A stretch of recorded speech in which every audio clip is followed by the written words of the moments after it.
అలా మనం చేపిస్తున్నారు, అతను ఓన్లీ కిచెన్ లో ఉంటున్నాడు. కిచెన్ డిపార్ట్మెంట్ కిచెన్ లో కిచెన్ ఉంటాడు చెప్పవా? కొంచెం ఏమన్నా ఫ్లర్ట్ చేద్దామంటే అతనికి ఇక్కడికి వచ్చి చేయరా, నీకు అంత బాధ్యతను వచ్చి చేయరా నాన్న తన బదులు. అది వాళ్ళ స్ట్రాటజీ. ఇక్కడ వచ్చి చేయండి పని అవుతుంది కదా, ఎక్స్ట్రా పని అవుతుంది. నువ్వు అంత ప్రాబ్లం ఉంటే ఇద్దరు కలిసి చేయండి రా కిచెన్ పని. సరే మేమే వండుతాం, వెళ్ళండి. ఏం వండుతారు చెప్తే? ఏదో ఒకటి వండుతాం, మేము వండిందే తినాలి. ఏం తిని నేను మళ్ళీ సపరేట్ వండుకుంటా. అలా రేషన్ వేస్ట్ చేయొద్దు. రేషన్ వేస్ట్ అయ్యారు, మీరు చేసేది రేషన్ వేస్ట్, నేను చేసేది రేషన్ వేస్ట్ కదా. నువ్వు ఎప్పుడు కుకింగ్ నేర్చుకున్నావు? ఎప్పుడు కుకింగ్ నేర్చుకున్నావు? లాక్డౌన్ నేర్చుకున్నా. అప్పుడు నేర్చుకున్నావా?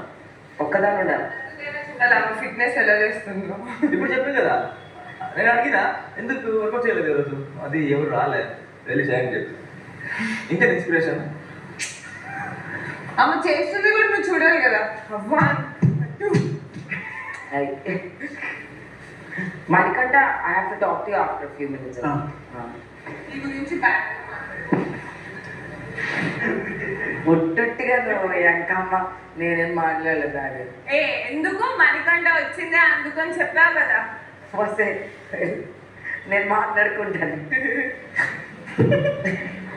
నీకు భలే వస్తుంది కదా, భలే హ్యాపీగా ఉన్నావు కదా. మణికంఠ అనుకుంటాడు ఇక్కడ గుడ్డిగా మాట్లాడితే సర్ప్రైజ్ అవ్వాలంటే. కాదు